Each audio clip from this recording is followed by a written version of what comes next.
Ramamurthy education commission के बारे में जो 1990 में आया था। हम पढ़ेंगे यहाँ पे उसके फीचर्स, उसका ओवरव्यू एंड जो भी रिकमेंडेशन थी आचार्य रामामूर्ति रिपोर्ट की उसके बारे में। कहता है कि जो रामामूर्ति रिपोर्ट है उसको हम रिव्यू कमेटी भी बोल देते हैं। जो रामामूर्ति कमेटी थी उसको रिव्यू कमेटी भी बोलते हैं। ये बनाई गई थी 7 मई 1990 को और इसके चेयरमैन का नाम था आचार्य रामामूर्ति, इसीलिए इसका नाम रामामूर्ति कमेटी पड़ा था। ठीक है, जो कमीशन था वो क्यों बनाया गया था? ताकि जो भी हमारी नेशनल पॉलिसी ऑन एजुकेशन 1986 है उसको हम रिव्यू कर पाएँ। और इस कमेटी में 17 मेंबर थे और इस कमेटी ने अपनी रिपोर्ट सबमिट की थी ministry of women resource development को 26 दिसंबर 1990 को। और जो रिपोर्ट का टाइटल था वो था towards an enlightened and women society. ठीक है, और पार्लियामेंट में ये प्रेजेंट की गई 9 जनवरी 1991 को। ठीक है, तो हमें ये याद रखना है कि ये कब बनी थी और इसका दूसरा नाम क्या था और इसके चेयरमैन थे आचार्य रामामूर्ति। ठीक है, एक और कमेटी बनाई गई थी इसी टाइम पे जिसे बोलते हैं जनार्दना रेड्डी कमेटी, जो 1992 में बनी थी। अब बात आती है कि भाई कौन कौन सी इसकी रिकमेंडेशन थी, कौन कौन से इसके इम्पोर्टेंट ऑब्जर्वेशंस थे। तो देखो, इसमें पहला है कि principal concern and approach of the committee in reviewing national policy on education. कहता है कि जो इसकी मेन कंसर्न एंड अप्रोच थी वो क्या थी? रिव्यू करना नेशनल पॉलिसी ऑन एजुकेशन को 1986 को। एंड जो इसका इम्प्लीमेंटेशन था वो कुछ प्रिंसिपल कंसर्न पर बेस्ड था। पहला, इक्विटी एंड सोशल जस्टिस। दूसरा, जो भी एजुकेशनल मैनेजमेंट है उसको डिसेंट्रलाइज करना सभी लेवल्स पर, एस्टैब्लिश करना पार्टिसिपेटिव एजुकेशनल ऑर्डर, इनकलकेट करना वैल्यूज़ जो ज़रूरी हैं एक ना अच्छी सोसाइटी क्रिएट करने के लिए, वुमेन सोसाइटी क्रिएट करने के लिए, and empowerment for work. Next आता है acquisition of basic life skill. जो एजुकेशन है कहता है कि वो प्रोवाइड करे अपॉर्चुनिटी स्किल्स को एक्वायर करने के लिए। ये जो स्किल्स हैं ये बेसिक लाइफ से रिलेटेड होनी चाहिए, जिसमें हम बोल सकते हैं एग्जांपल के लिए फाउंडेशन स्किल, भाई अच्छी कम्युनिकेशन कर पाए, सोशल स्किल्स, मैनुअल स्किल्स। ठीक है, क्योंकि ये जो स्किल्स होती है हेल्प करती है एक स्टूडेंट्स को specific job oriented skills develop करने में। नॉलेज बेस कहता है कि जो एजुकेशन है वो ऐसी हो जो इंफॉर्मेशन दे, जो टेक्निकल नॉलेज दे, साउंड नॉलेज बेस हो। नर्चर ऑफ वैल्यू, जो एजुकेशन है उसका एम क्या होना चाहिए? ऐसा क्लाइमेट प्रोवाइड करे जिससे बच्चे में, स्टूडेंट में वैल्यूज़ क्रिएट हो, personalize set of values.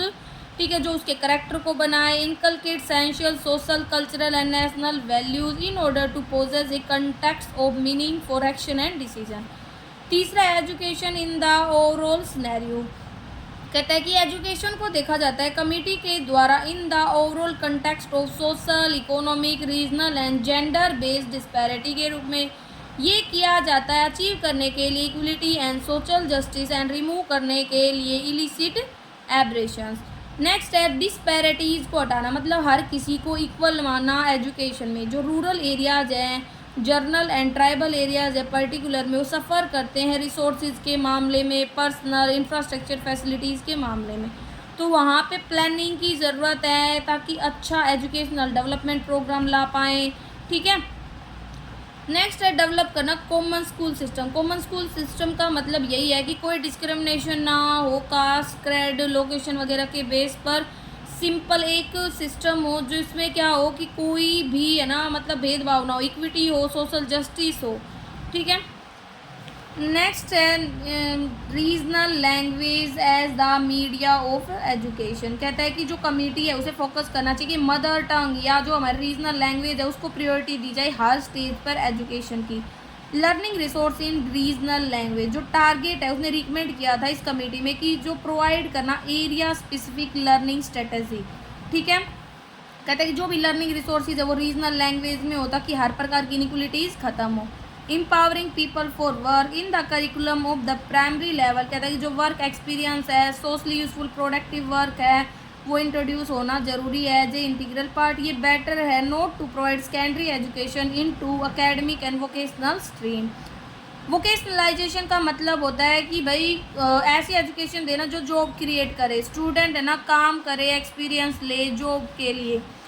Examination reform कहते हैं कि जो एग्जामिनेशन सिस्टम है उसको भी बदला गया, मतलब ओरल रिटन एग्जामिनेशन को इम्प्लीमेंट किया गया, सेमेस्टराइजेशन इंक्लूड किया गया, इंटरनल असेसमेंट वगैरह इंट्रोड्यूस किए गए। Decentralise planning and management of education, यहाँ पे ज़रूरत थी डिसेंट्रलाइज करने की एजुकेशन प्लानिंग को सभी तरीक़ों से, हर लेवल पर। डिसेंट्रलाइज करना मतलब बांटना, ठीक है, जैसे सेंटर से स्टेट से डिस्ट्रिक्ट, डिस्ट्रिक्ट से ब्लॉक्स, ब्लॉक से panchayat, village. Delegation of authority, अब काम दे रहे हो तो अथॉरिटी भी देना जरूरी होगा, तो कहता है कि एग्जामिनेशन रिफॉर्म्स इंक्लूड करते हैं कंटिन्यूस कम्प्रिहेंसिव इंटरनल इवेलुएशन, जो बिना अथॉरिटी की डेलीगेशन के नहीं हो सकता, तो वही है। फंक्शंस के साथ साथ पावर भी दी गई। वैल्यू एजुकेशन, कहते हैं वैल्यू एजुकेशन को बनाए रखना जरूरी है। वैल्यू एजुकेशन मतलब कि बच्चों को अपने परिवार, सोसाइटी के साथ जोड़े रखना, ठीक है, जो ज़रूरी होता है throughout the process of growth of individual from childhood to adolescence, मतलब बच्चे से जब वो बड़ा होता है अडल्ट बनता है, और अडल्ट से सो ऑन, ठीक है। पार्टिसिपेटिव एजुकेशन ऑर्डर, जो कंसेप्ट है पार्टिसिपेटिव एजुकेशन ऑर्डर की, वो ज़रूरी है, हर स्टेज पर बच्चे का इन्वॉल्वमेंट हो रहा ज़रूरी है। एजुकेशन फॉर वुमेन इनइक्वलिटी, यही है कि वुमेन को भी एजुकेशन दी जाए। पहले इनको इतनी एजुकेशन नहीं दी जाती थी, बहुत कम परसेंटेज था इनका, तो यही कहता है कि utilisation of educational opportunity for women may be brought about by increasing ability of school near home, मतलब घर के आसपास स्कूल खोलना, हॉस्टल फैसिलिटी देना, अच्छी पोजीशन में वुमेन टीचर्स को रखना, स्कॉलरशिप देना, गर्ल्स को फ्री यूनिफॉर्म देना, ठीक है। नेक्स्ट है रिसोर्स फॉर एजुकेशन की कहाँ से आएंगे, तो कहता है कि जो नेशनल इनकम है उसका 6% हमें स्पेंड करना है डेवलपमेंट एंड प्रमोशन पर एजुकेशन के, मतलब जीडीपी वगैरह का। और भाई नेशनल टेस्टिंग सर्विस खोलना, Navodaya Vidyalaya, operation block board, ठीक है। जितने भी टेक्निकल एंड प्रोफेशनल एजुकेशन है, कहता है कि वो सेल्फ डिपेंडेंट होनी चाहिए, और जो लोन है वो देना चाहिए बच्चों को। एग्जामिनेशन है ना, फीस उस मतलब वो भाई यूज़ की जाने चाहिए स्पेशल इंटरनल हायर एजुकेशन के लिए। इंस्टीट्यूशनल लोन है ना वो दिए जाने चाहिए इन डिपार्टमेंट्स को, ताकि जो भी बर्डन है सरकार का वो कम हो पाए। इंस्टीट्यूशनल फाइनेंस है ना वो हेल्प करता है रिसर्च वर्क में, कॉलेज वगैरह, यूनिवर्सिटी वगैरह को बिल्डिंग बनाने में, हॉस्टल बनाने में।